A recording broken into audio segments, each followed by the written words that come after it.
मिलिंद आणि त्याची बायको आज खूपच भांडत होते. आत्तापर्यंत त्या दोघांमध्ये कोणत्याही गोष्टीवरून इतकं भांडण कधीच झालं नव्हतं. पण आज असं वाटत होतं की मिलिंद त्याची बायको रेश्मा हिचं काहीच ऐकत नव्हता आणि रेश्मा तिच्या नवऱ्याचं म्हणजेच मिलिंदचं काही ऐकण्याच्या मनस्थितीतच नव्हती.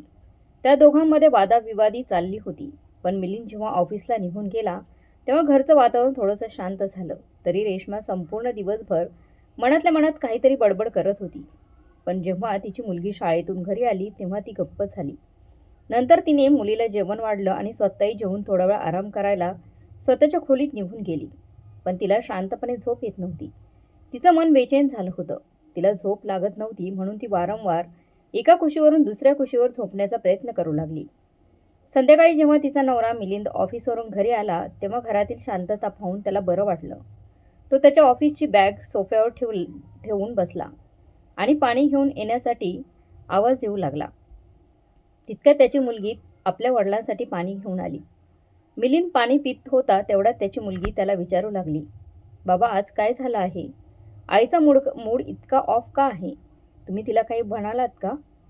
तेव्हा मिलिंद पाणी पित असताना मध्येच थांबला आणि म्हणाला, काही नाही बाळा, तुझ्या आईचं डोकं आज खराब झालं आहे.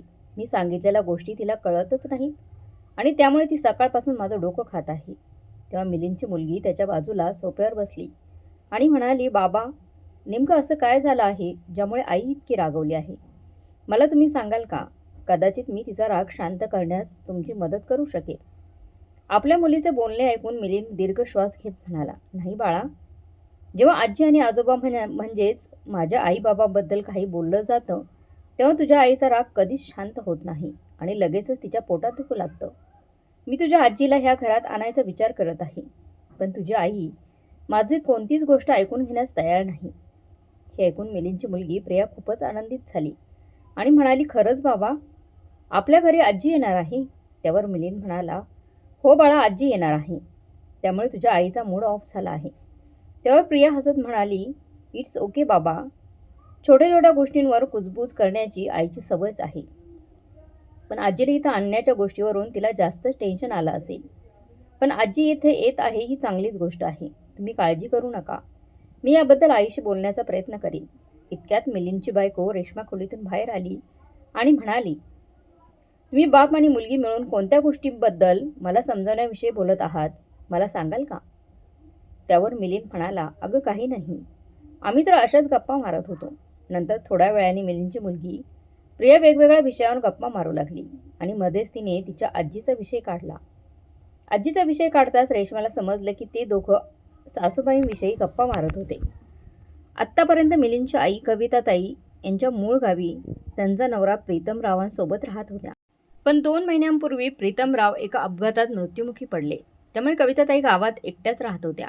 कारण त्यांचा एकुलता एक मुलगा मिलिंद त्याच्या बायको आणि मुलीसोबत नोकरीनिमित्त शहरात येऊन राहिला होता. पण वडिलांच्या मृत्यूनंतर जेव्हा मिलिंद गावावरून परत येत होता तेव्हा गावातील सर्वजण त्याला म्हणू लागले, तू तुझ्या आईला तुझ्यासोबत शहरात का घेऊन जात नाहीस? तेव्हा सर्वांचं बोलणं मिलिंदला पटले. पण आईला आपल्यासोबत घेतलं तर हे आपल्या बायकोला पटणार नाही याचा अंदाज त्याला होता. त्यामुळेच तो गावातल्या लोकांच्या बोलण्याकडे दुर्लक्ष करण्याचा प्रयत्न करत होता आणि गावी राहणाऱ्या त्याच्या काकाला म्हणाला, जर आम्ही सर्व काही इथंच सोडून गेलो तर इकडची देखरेख कोण करणार? आधी बाबा असल्यामुळे मला इकडची अजिबात काळजी नव्हती. पण आता थोडे दिवस आईला इथेच राहू द्या. मी तिला कायमचं इथे ठेवणार नाही. काही दिवसांनी मी परत येईन आणि आईला इथून घेऊन जाईन. तेव्हा त्याच्या आईने त्याला ह्या बाबतीत साथ दिली आणि म्हणाली, हो, तुझं अगदी बरोबर आहे तुझं म्हणणं. इथे गावात बरीचशी कामे अजून बाकी आहेत. त्यामुळे सर्व काही सोडून मी अचानक तुमच्यासोबत येऊ शकत नाही. काही दिवसांनी मी तुमच्याकडेच येईल राहायला. मग मिलिंद त्याच्या आईला गावातच सोडून शहरात आला होता. पण 2 दिवसानंतर त्याला त्याच्या चुलत भावाचा फोन आला होता. तो त्याला म्हणाला, तुझ्या आईची तब्येत खूपच बिघडली आहे. तिची कामे करणं सुद्धा कठीण होत आहे तिला. आणि तसंच तिला स्वतःचं जेवण बनवण्यासाठी जमत नाही. त्यामुळे तो मिलिंदला म्हणाला, गावी येऊन तू तुझ्या आईला घेऊन जा. भावाने असा निरोप दिल्यानंतर सुद्धा मिलिंद अचानकपणे त्याच्या आईला बायकोच्या भीतीमुळे शहरात आणू शकत नव्हता. त्यामुळे मिलिंद त्याच्या भावाला कारणे देऊ लागला आणि म्हणाला, मी 2 दिवस गावी येऊ शकत नाही कारण कामामुळे मी परदेशात आलो आहे. त्यामुळे 2 दिवस तू आईची काळजी घे. तसंच 2 दिवस मी तुझ्यासोबत जास्त बोलूही शकणार नाही. कारण मीटिंग्स अटेंड करावी लागतील. पण 2 दिवसांनी मी गावी येईन आणि माझ्यासोबत आईला शहरात घेऊन येईन. ह्याच कारणाने त्याचं आणि त्याच्या बायकोचं भांडण होत होतं. खरं तर रेश्मा सुरुवातीपासून शहरात एकटी राहत होती. त्यामुळे तिच्यासोबत कुणी राहिलेलं तिला आवडत नव्हतं. म्हणूनच ती तिची सासूला घरी आणण्याबद्दल नवऱ्याजवळ तक्रार करत होती. पण मिलिंद त्याच्या आईला कोणाच्या भरवशावर सोडू शकत नव्हता आणि अशा परिस्थितीत तर अजिबातच नाही. त्यामुळे मिलिंद बराच वेळ बिचारा खूप काळजीत होता. एकीकडे त्याची बायको रेश्मा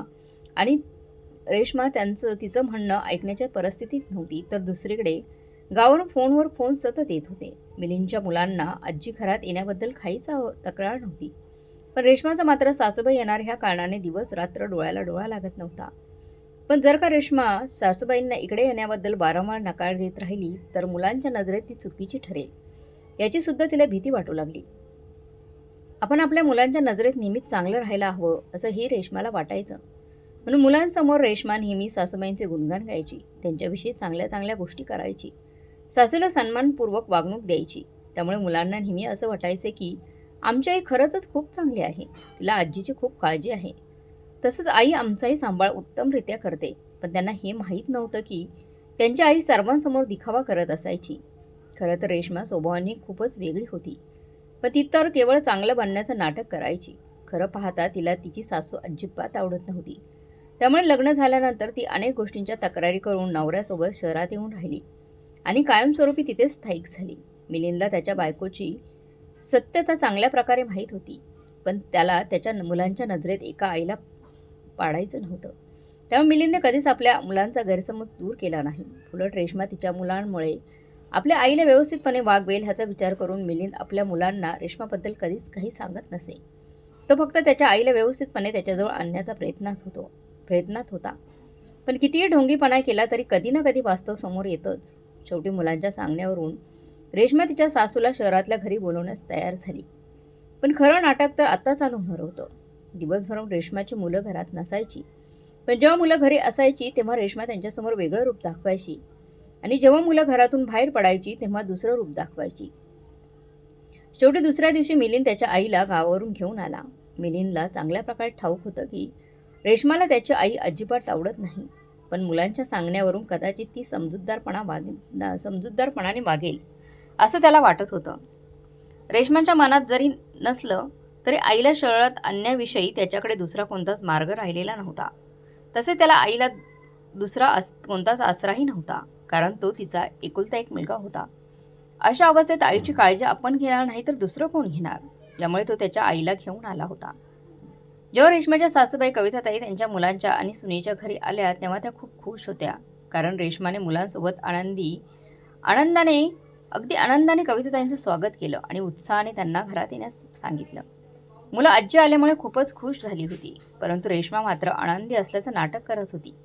पहिल्या दिवशी सर्वजण खूप आनंदित होते. रेश्माने सर्वांसाठी चविष्ट स्वयंपाक बनवला. सर्वांनी एकत्र बसून जेवण केलं. सुरुवातीला रेश्माने सासूला सर्व गोष्टी त्यांच्याजवळ अगदी हातात नेऊन दिल्या. सर्व परिस्थिती अगदी सामान्य होऊ लागली. पण दररोज एखादी सून तिच्या सासूला इतकं चांगली वागणूक देऊ शकते का? सर्वांचं आयुष्य अगदी व्यवस्थित चाललं होतं. तसंच मुलं आजी आल्याने खूपच खुश दिसत होती. खरं तर मिलिंदचा मुलगा घरात राहत नव्हता. तो दुसऱ्या शहरात त्याचे शिक्षण पूर्ण करत होता. पण त्याची मुलगी प्रिया तिथंच घरी राहत होती. ती तिच्या आजीची खूप चांगल्या प्रकारे काळजी घेत असायची. प्रिया आपल्या आजीला हव्या त्या गोष्टी जागेवर वेळेवर नेऊन द्यायची. नेहमी तिच्या तब्येतीची विचारपूस करत असायची. पण ती कॉलेजला जात असल्याने आजीसोबत जास्त वेळ घालवू शकत नव्हती. त्या घरात अशी एकच स्त्री होती जी संपूर्ण दिवस कविताताईंसोबत राहायची. ती म्हणजे त्यांची सून रेश्मा. सुरुवातीचे 2-4 दिवस रेश्माचे सासू सोबतचे वागणं खूप चांगलं होतं. पण हळूहळू नवऱ्याच्या आणि मुलांच्या गैरहजेरीत ती तिच्या सासूला उलट उत्तरं देऊ लागली होती. हे वारंवार चालत राहिलं. जेव्हा कविताताई काही गोष्टी तिच्याकडे मागत होत्या तेव्हा रेश्मा त्यांना म्हणायची, तुम्ही स्वतः उठून गोष्टी घेऊ शकता. प्रत्येक गोष्टीला मला आवाज देण्याची काहीच गरज नाही. सुरुवातीला कविताताईंनी या गोष्टींवर लक्ष दिलं नाही, कारण त्यांना असं वाटायचे की कदाचित दिवसभराच्या कामामुळे त्यांची सून खूप थकून जात असावी, त्यामुळे ती मला अशी उत्तरं देत असेल. पण त्यांना ठाऊक नव्हतं की त्यांच्या सुनेच्या डोक्यात काहीतरी वेगळंच चालू आहे. हा तर तिचा फक्त राग होता जो हळूहळू त्यांच्यासमोर येत होता. आता कविताताई आपल्या सुनेसोबत दिवसा एकट्या त्या घरात राहू लागल्या. घरात आधी त्यांचा मुलगा मिलिंद ऑफिसला निघून जायचा. त्यानंतर त्यांची नात प्रिया कॉलेजला निघून जायची. त्यानंतर मात्र घरात सासू आणि सून दोघीच घरी असायच्या. रेश्मा हळूहळू सासूला उलट उत्तरं देत राहिली आणि तिची ही सवय पुढे वाढत चालत चालली होती. आता रेश्मा तिचा नवरा आणि मुलांच्या गैरहजेरीत सासूचं एकही काम करण्यास तयार नव्हती. कविताताईंना तिचं असं वागणं पटत नव्हतं. त्यामुळे त्या आपल्या सुनेला म्हणायच्या, "तू माझ्यासोबत असं विचित्र का वागत आहेस?" असं विचारल्यावर रेश्मा उलट उत्तर देत म्हणायची, "मिलिंद आल्यावर मी सर्व काही त्याला सांगेन." असं म्हणून रेश्मा कविताताई समोर भावनिक अत्याचाराचे नाटक करायची आणि म्हणायची, "तुमच्यासारख्या स्त्रिया मुलाच्या घरात आग लावायलाच येतात. तू स्वतःच्या मुलाला काहीही सांगून माझ्या विरुद्ध भांडणं लावण्याचा प्रयत्न करतेस. म्हणून तुमच्यासारख्या सासवांना कधीच कामे उत्तमरित्या जमतात. अशीच कामे चांगल्याचरित्या जमतात." सुनेचं असं बोलणं ऐकून कविताताई गप्प बसायच्या. कारण रेश्मा संधीचा उपयोग करून घेण्यास खूप पटाईत होती. ती कविताताईंकडे रागत बघायची आणि अशाच प्रकारच्या गोष्टी बोलून दाखवायची आणि त्यांना इमोशनल ब्लॅकमेल करायची. तसंच रेश्माला चांगल्या प्रकारे ठाऊक होतं की मी असं वागल्यावर माझी सासू माझ्या नवऱ्या आणि मुलांसमोर काहीच बोलणार नाही. आता तर रेश्मा स्वतःची कामे आपल्या सासूकडून करून घेऊ लागली. प्रत्येक छोट्या मोठ्या गोष्टी ती सासूबाईंना सांगू लागली. रेश्मा फक्त तिच्या मुलीचा आणि नवऱ्याचा डबा भरून द्यायची. एकदा की ते दोघे घरातून बाहेर पडले, घर सोडून बाहेर पडले की लगेचच रेश्मा कविताताईंना आदेश द्यायला सुरुवात करायची. तसेच त्यांना वारंवार ह्या गोष्टीची आठवण करून द्यायची की तुम्ही या घरात फुकटचं बसून खात आहात. त्यामुळे घरातील 2-4 कामं केलीत तर काहीच बिघडणार नाही. म्हातारपणात जितकं जमेल तितकं काम केलेलं चांगलं असतं, नाहीतर शरीर लोखंडासारखं गंजून जाईल. अशा प्रकारच्या अनेक गोष्टी रेश्मा आपल्या सासूला बोलून दाखवायची आणि वारंवार टोमणे मारत राहायची. तसंच नवरा आणि मुलगी घराबाहेर गेल्यानंतर हळूहळू एकामागोमाग एक काम सांगत राहायची. कधी म्हणायची, "जाऊन किचन साफ करा." कधी, "माझी कंबर खूप दुखत आहे." तर कधी म्हणायची, "किचनचा ओटा साफ करून रात्रीच्या जेवणाची तयारी करून ठेवा आणि माझ्या खोलीत तेल गरम करून घेऊन या." जेव्हा रेश्माने कविताताईंना पाय चेपण्यास सांगितले तेव्हा कविताताईंना रेश्माचा खूप राग आला. रेश्मा आपल्यासोबत अशी का वागत आहे हे कविताताईंना समजतच नव्हतं. कारण त्या कोणत्याच गोष्टीवरून रेश्माला काहीच बोलत नव्हत्या.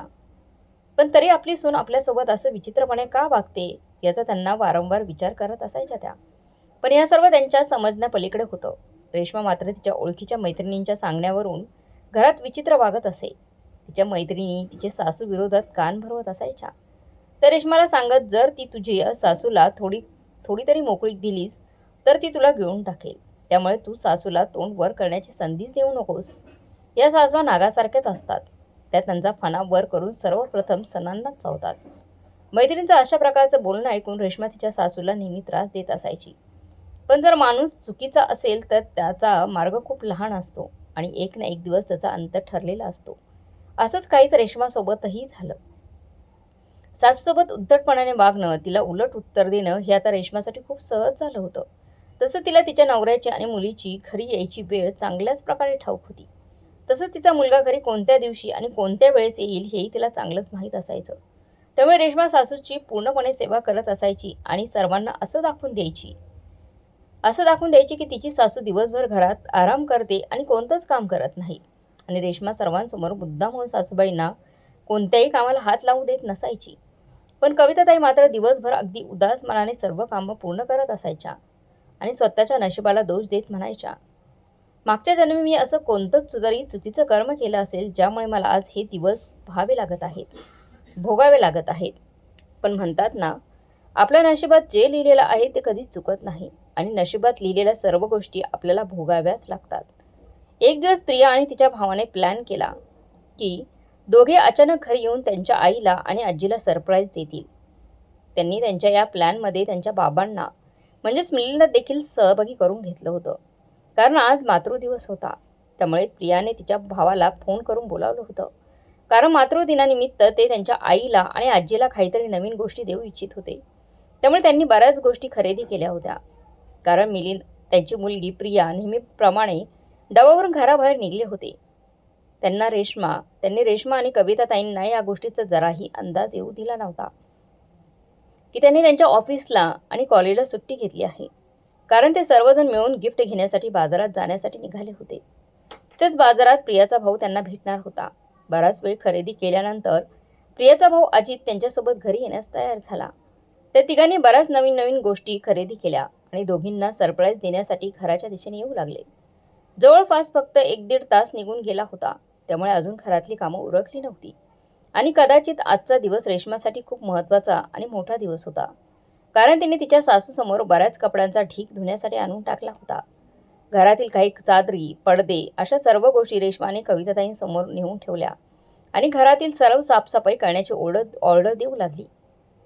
तेव्हा कविताताई तिला म्हणाल्या, "अगं, मी एकाच दिवशी घरातील सर्व साफसफाई करू शकणार नाही, कारण जोपर्यंत मिलिंद आणि प्रिया घरी येतील तोपर्यंत ही सर्व कामे पूर्ण न होता अशीच पडून राहतील. आणि तसं व्हायला नको असेल तर तुला ही कामं करावी लागतील." असं म्हटल्यावर रेश्माला कविताताईंची थोडीशी दया आली आणि ती म्हणाली, "आज फक्त तू हॉलची साफसफाई कर आणि राहिलेल्या 2 खोल्यांची सफाई उद्या करून घे." घरात कोणीच नसल्यामुळे रेश्मा तिच्या सासूला एक एक ऑर्डर देत राहिली, कारण ही तिच्यासाठी कोणती नवीन गोष्ट नव्हती. जर कविताताई जेवत असतील किंवा झाडू मारत असतील किंवा घरातील इतर कामं करत असतील तरी वारंवार टोमणे मारणे हे रेश्माचं रोजचंच काम झालं होतं. एवढंच नाही तर रेश्मा कधी-कधी कविताताईंसमोर वाढलेलं जेवणाचं ताट काढून घेत म्हणत असायची, "आधी सर्व कामं पूर्ण करा आणि मग नंतर जेवून घ्या." अशा प्रकारच्या गोष्टी रेश्मा आपल्या सासूसोबत करत असायची. आता कविताताईंना या सर्व गोष्टींची सवय झाली होती आणि त्यांना याबाबत काहीच वाटत नव्हतं. त्यांना सवय लागून गेली होती.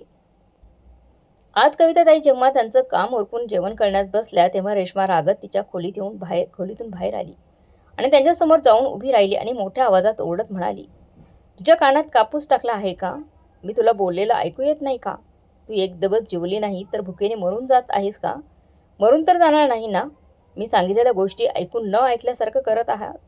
तुमची इतकी हिंमत कशी झाली माझ्यासमोर अशी वागण्याची? तुम्ही स्वतःला काय समजता?" तेव्हा कविताताई अगदी हळू आवाजात रेश्माला सांगू लागल्या, "मला तुझा आवाज आला नाही. मी तुला कसं सांगू की तुझा आवाज इथपर्यंत पोहोचलाच नाही. कदाचित तू हळू आवाजात बोलली असशील." तेव्हा रेश्मा म्हणाली, "असं कसं? हे शक्यच नाही. मी इतक्या कमी आवाजात बोलली नव्हती, जे तुम्हाला ऐकू आलं नाही.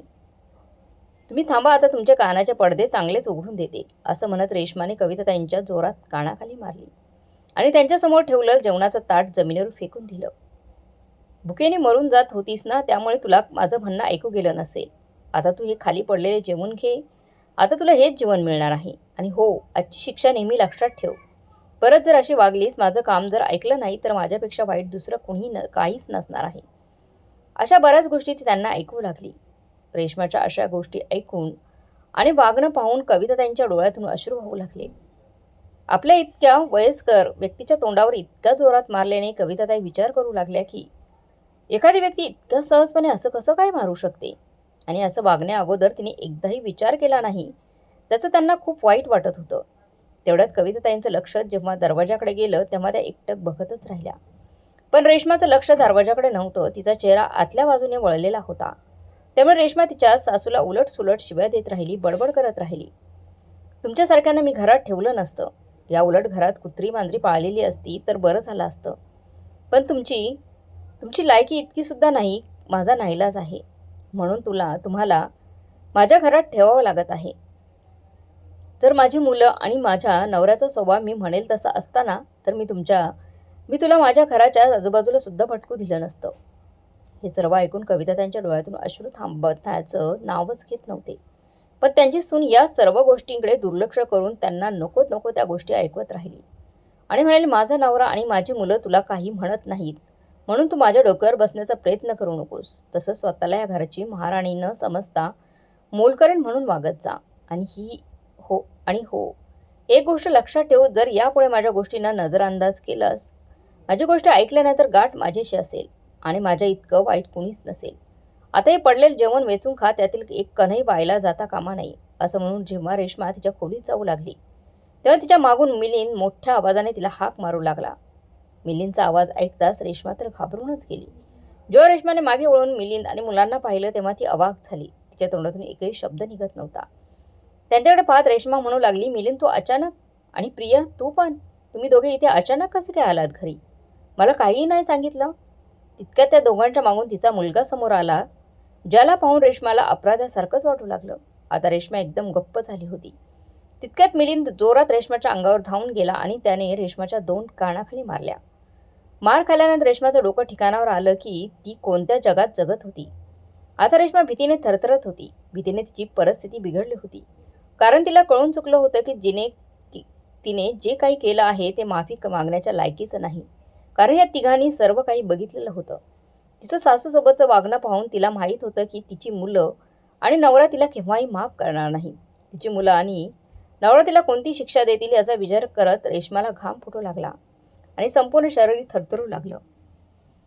काही विचार न करता रेश्मा तिच्या नवऱ्याच्या पायात पडली आणि त्यांची माफी मागू लागली. रेश्माची एकही गोष्ट न ऐकता त्याने तिला बाजूला ढकललं आणि तो आईजवळ गेला. तिच्या गळ्यात पडून रडू लागला आणि म्हणाला, "अगं आई, मला माफ कर गं. मी असताना माझ्या मागून तुझ्यासोबत सर्व असं काही घडत होतं आणि मी मात्र या सर्व गोष्टींबाबत अलिप्त होतो. मी किती मूर्ख असेन तुला या घरात आणलं आणि सोडून दिलं. तुझ्यासोबत केव्हाच गप्पा देखील मारल्या नाही. तू कशी आहेस? तुला कोणत्या गोष्टीची गरज आहे का? तुला कोणता त्रास होत आहे का? अशा कोणत्याच गोष्टींची चौकशी केली नाही. कृपा करून आई मला माफ कर. माझी खूप मोठी चूक झाली आहे." प्रिया आणि अजित आजीला अशा परिस्थितीत पाहून रडू लागले. ते पळत आजीजवळ गेले आणि तिच्या गळ्यात पडून रडू लागले. तसे ते आजीची माफी देखील मागू लागले. यावर कविताताई त्यांच्या नातवंडांना शांत करत म्हणाल्या, "मुलांनो, तुम्ही शांत व्हा. यात तुमची काहीच चूक नाही. तुम्हाला याबद्दल काहीच माहीत नव्हतं. तर मग तुम्ही माझी माफी का मागत आहात? मुलांना, माझी तुमच्याबद्दल काहीच तक्रार नाही. कुटुंबातील सर्वजण एका बाजूला उभे होते आणि रेश्मा दुसऱ्या बाजूला उभी होती. रेश्माच्या माहेरी कोणीच राहत नव्हतं, म्हणून ती माहेरी जाऊ शकत नव्हती. यामुळे मिलिंद तिला घराबाहेर काढू शकत नव्हता. पण मिलीने तिला त्याच दिवशी स्पष्टपणे सांगितलं की तू या घरात राहू शकतेस, पण तुझ्या या घरातील दर्जा फक्त फक्त आणि फक्त मोलकरीण म्हणून असेल. तुला केवळ घरात जेवण बनवणं आणि इतर सर्व कामं करावे लागतील आणि तसं तू घरातील इतर व्यक्तींशी काहीही बोलणार नाहीस.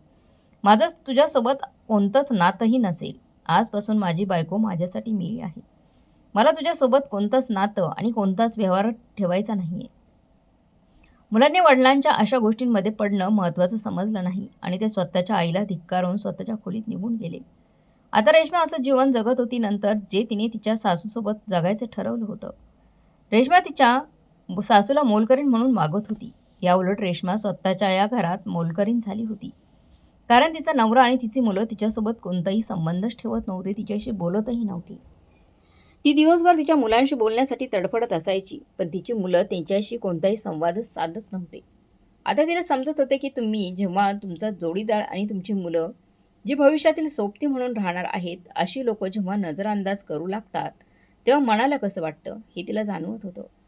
मिलिंदने त्याच्या आईची साथ कधीच सोडली नव्हती, पण त्याच्या बायकोमुळे आईला खूप काही सहन करावं लागलं होतं. रेश्मा मात्र या चुकीची शिक्षा भोगत होती. पण मिलिंद रेश्माला कधीच माफ करणार नाही, असा त्याने निर्णय घेतला होता. रेश्माला आता तिच्या चुका समजल्या होत्या आणि त्या सुधारण्याचा प्रयत्न रेश्मा करू लागली. तिला असं वाटलं होतं की तिच्या वागण्याने ती मुलाला आणि नवऱ्याला पटवून देईल. रेश्माने तिच्या सासूबाईंची खूप वेळा माफी मागितली आणि कविताताईने मोठ्या मनाने तिला माफही केलं. पण जेव्हा एक मुलगा त्याच्या आईला दुःखी आणि वाईट परिस्थितीत पाहतो, तेव्हा तो त्यात त्रास देणाऱ्या व्यक्तीला कधीच माफ करू शकत नाही, जो त्याच्या आईला अशा परिस्थितीत टाकण्यास कारणीभूत असतो. वेळेनुसार हळूहळू सर्व काही एक दिवस नक्की ठीक होईल अशा अपेक्षेमध्ये रेश्मा तिची चूक सुधारण्याचा पूर्णपणे प्रयत्न करत होती आणि आजही तिला तिच्या चुकीची जाणीव होत होती. तसेच ती तिच्या सासूची आजपर्यंत लगातार सेवा करत होती. एक मुलगा त्याच्या आईवडिलांची इज्जत वाचवण्यासाठी कोणतीही लढाई लढण्यास तयार असतो. मग ती त्याची बायको, शेजारी नातेवाईक किंवा इतर व्यक्ती जरी असली, त्यांना तो सामोरं जाण्यास तयार असतो. आपल्या आईवडिलांची इज्जत राखणे हे त्यांच्या मुलांच्या हातात असतं. त्यामुळे इतर कुणी असो नसो, पण आपल्या आईवडिलांची नेहमी इज्जत, त्यांचा आदर, मान सन्मान केला पाहिजे. तसंच लोकांकडून पण करून घेतला पाहिजे. तर मग मित्र-मैत्रिणींनो, तुम्हाला काय वाटते? मिलिंदनी जे काही केलं ते योग्य होतं की अयोग्य? कमेंट बॉक्समध्ये नक्की कळवा. आणि आजची कथा आवडली असेल तर लाईक, शेअर, सबस्क्राईब नक्की करा. भेटूया पुढच्या कथेमध्ये. तोपर्यंत धन्यवाद.